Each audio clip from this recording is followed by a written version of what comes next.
PSP Padang berhasil kalahkan SC BJPE dalam lanjutan Grup B Piala Suratin U15 Zona Sumatera Barat, Kamis 15 Desember 2022. Bermain di lapangan PSTS Tabing, tim Pandeka Minang amankan 3 poin setelah menang 2-0 berkat brace Satria Putra Pratama pada menit ke-1 dan 38.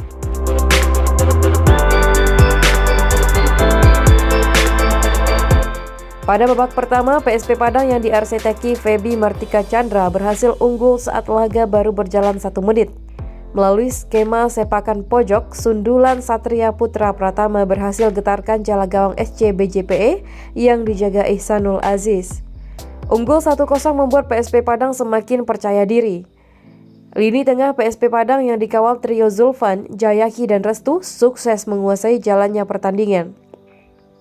Sementara beberapa serangan yang dibangun anak-anak SC BJPE selalu berhasil dipatahkan lini belakang PSP Padang yang dikawal Afif Muharman. Pada menit ke-38, Satria Putra Pratama kembali catatkan namanya di papan skor. Berawal dari umpan terobosan Zulfan, Satria berhasil memperdaya kiper SC BJPE saat berhadapan 1 lawan 1. Skor 2-0 menutup babak pertama.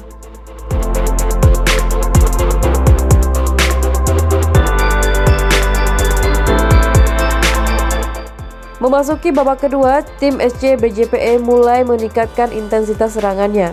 Beberapa upaya yang dilakukan Revan Afri CS mampu membuat lini belakang PSP Padang kewalahan. Permainan rapi yang ditunjukkan PSP Padang pada babak kedua ini sesekali berhasil membuahkan peluang berbahaya.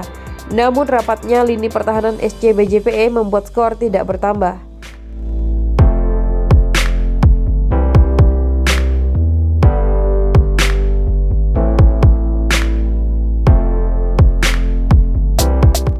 Hingga peluit berakhirnya pertandingan dibunyikan, tidak ada tambahan gol yang tercipta. Skor 2-0 untuk kemenangan PSP Padang menutup jalannya pertandingan.